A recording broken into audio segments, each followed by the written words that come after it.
늦은 오후에 관람객이 다 빠져나간 아주 고요한 미술관 전시실을 한번 상상해 보시죠. 항상 새로운 지식을 탐구하시는 청취자님, 환영합니다. 네, 반갑습니다. 발걸음 소리조차 조심스러운 그 정막 속에서 은은한 조명을 받고 있는 커다란 유리 진열장이 하나 있습니다. 그리고 그 안에는 전혀 다른 시대의 공기를 품고 있는 두 점의 명작이 나란히 놓여 있죠. 하나는 아주 화려하고 몽환적인 안견의 몽유도원도고요. 맞습니다.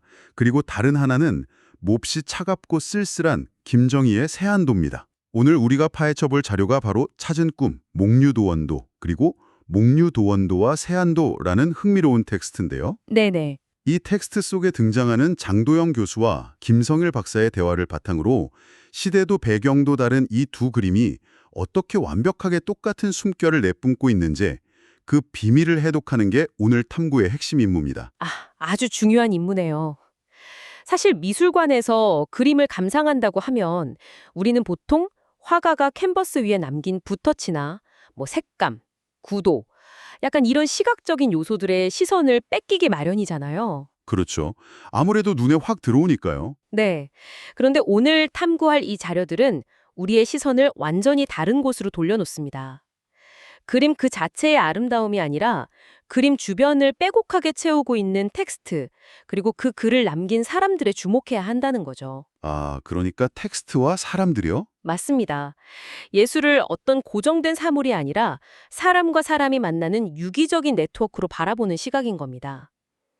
이렇게 접근하면 액자 안에 갇혀 있던 과거의 유물이 지금 우리가 살아가는 시대의 소통 방식이랑 엄청나게 맞닿아 있다는 걸 발견하게 되거든요. 와, 청취자님, 혹시 그림이 혼자 완성되는 게 아니라 수많은 사람들의 댓글과 공유로 완성되는 거대한 플랫폼이었다면 믿으시겠습니까?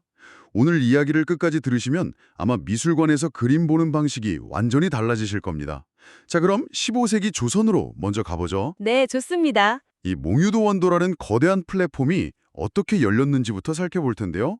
그 안평대군이라는 당대 최고의 권력자이자 예술 후원자가 어느 날 기가 막힌 꿈을 꿉니다. 무릉도원에 거니는 꿈이었죠. 네네, 복숭아꽃이 막 만발한 무릉도원이요.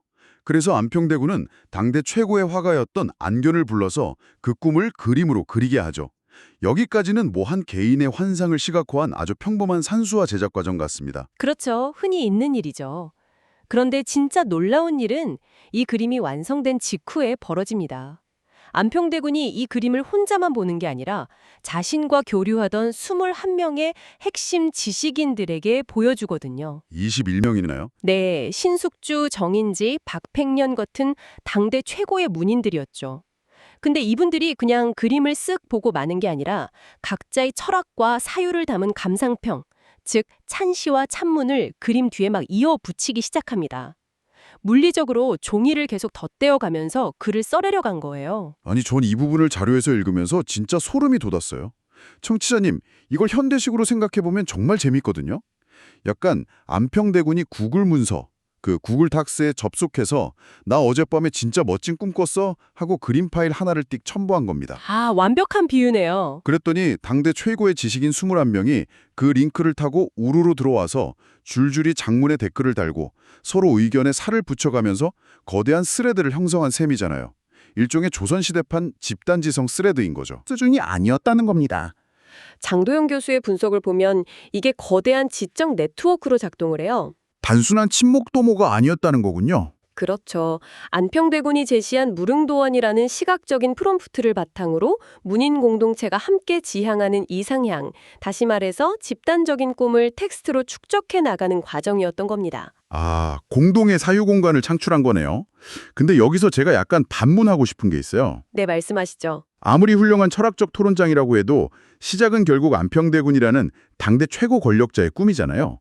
21명이나 되는 엘리트들이 줄줄이 댓글을 남긴 게 혹시 권력에 잘 보이려는 일종의 아부 같은 건 아니었을까요? 충분히 가질 수 있는 의문이죠. 어떻게 21명이나 그렇게 유기적으로 뭉칠 수 있었나 싶을 테니까요. 하지만 이걸 권력에 대한 찬양으로만 볼 수 없는 이유가 있습니다. 이게 바로 조선 문인들의 사유 방식 그 자체였거든요. 사유 방식이요? 네, 그들에게 그림이란 감상의 끝이 아니라 새로운 생각을 촉발하는 시작점, 즉 프롬프트일 뿐이었어요. 그 위에 시와 글이 더해지면서 공동의 사유 공간이 열리는 것. 이 과정을 거쳐야만 예술이 완성된다고 본 거죠. 아, 그러니까 몽유도원도는 안평대군 개인의 환상을 넘어서 조선 최고의 엘리트들이 서로의 사유를 덧뜨며 만들어낸 엄청난 지적 네트워크의 결과물이었군요. 정확합니다. 안에서 아주 촘촘하게 연결된 국내 플랫폼의 끝판왕이라고 할 수 있죠. 자, 그럼 몽유도원도가 21명의 문인이 모여둔 아주 시끌벅적하고 화려한 축제 같았다면 텍스트 속 김성일 박사가 주목한 다음 그림은 정반대입니다. 네, 분위기가 확 바뀌죠. 황량한 겨울에 나무 몇 그루만 덩그러니 있는 아주 고독한 그림, 바로 세안도죠. 이 거대한 네트워크에서 완전히 소외되고 고립된 상황에 대한 이야기인데요. 19세기 헌종 시기에 제주도로 한번 가보겠습니다. 네, 배경은 이제 눈보라가 치는 적막한 제주도 유배지입니다. 이 시기 시대적 배경을 잠깐 짚고 넘어가자면 당시 조선은 안동김 씨와 풍양조 씨가 세력을 다투던 세도정 치시기였습니다. 아, 청취자님, 여기서 저희는 어떤 정치적 세력이 옳았는지 따지려는 건 절대 아닙니다. 철저하게 중립적인 입장에서 단지 이 역사적 사실만 전달해드리는 건데요. 맞습니다. 저희는 누구 편을 드는 게 아니고요. 그저 권력의 흐름 속에서 당대 최고의 학자였던 김정희가 유배를 당했다는 사실, 그리고 완벽하게 고립된 상태에 놓였다는 그 지점이 중요한 겁니다. 그렇죠. 집 주변에 가시울타리를 치고 못 나가게 하는 위리안치 형벌을 받았으니까요. 당대 최고의 엘리트가 얼마나 외로웠을까요? 네, 그 완벽한 고립과 극한의 추위 속에서 권력을 잃은 자신의 처지와 변치 않는 의리를 담아 그린 그림이 바로 세안도입니다. 메마른 붓질로 그린 집 한 채와 소나무, 잣나무 몇 그루가 전부죠. 근데 진짜 흥미로운 부분은 바로 여기입니다. 다들 김정희를 외면할 때 이상적이라는 여권이 등장하잖아요. 네, 핵심 인물이죠. 이 이상적이 고립된 김정희한테 청나라에서 구한 최신 서적들을 끊임없이 보내줍니다. 김정희는 그 고마움의 표시로 세안도를 그려준 거고요. 여기까지는 되게 훈훈한 미담인데 진짜 마법은 그 이후에 일어난다고 자료에서 강조하고 있거든요. 이것을 더 큰 그림과 연결해 보면 정말 기가 막힌 통찰이 나옵니다. 이상적이 세안도를 품고 청나라 연경, 그러니까 지금의 베이징으로 가거든요.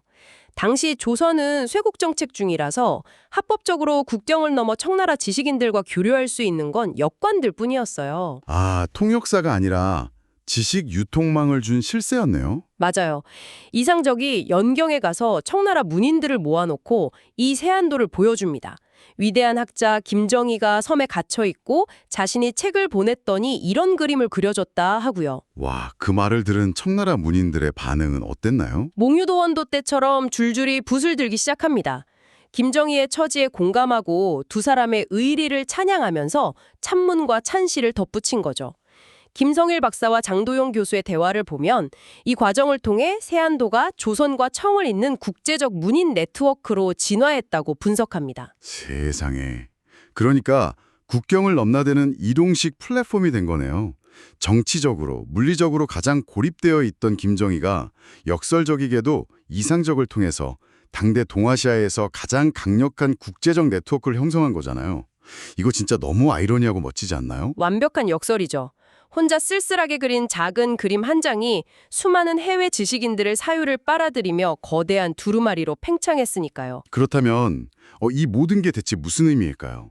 우리는 보통 천재 예술가 혼자서 고독하게 명작을 뚝딱 완성한다고 생각하잖아요. 근데 이 두 작품의 행보는 우리가 아는 그 미술의 개념을 완전히 뒤집어 놓습니다. 네, 그게 바로 이 텍스트에 등장하는 두 학자의 핵심 결론입니다. 이것은 그림의 형식이 아니라 문화의 방식이라는 거죠. 문인화와 전통에서는 예술이 과연 어디에서 완성되는가에 대한 질문을 던지게 합니다. 그림은 그저 시작일 뿐이다. 맞습니다. 화가가 붓을 내려놓는 순간이 끝이 아니에요. 누군가 그림으로 화두를 던지면 거기에 사람들이 남긴 말과 글이 겹겹이 축적되면서 거대한 사유 공간이 될 때 비로소 예술이 완성된다는 겁니다.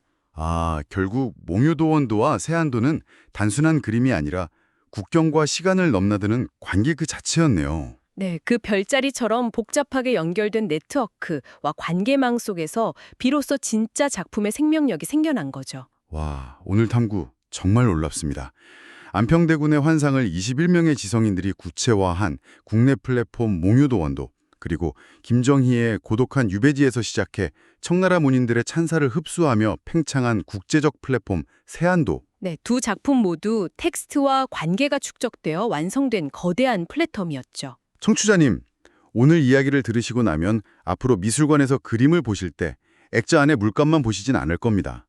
보이지 않는 사람들의 관계망, 그들이 주고받았을 대화의 흔적들을 아마 생생하게 상상하게 되실 테니까요. 분명히 시야가 훨씬 넓어지실 겁니다. 자, 그럼 여기서 여운을 남기는 새로운 화두를 하나 던지며 마무리해볼까 합니다.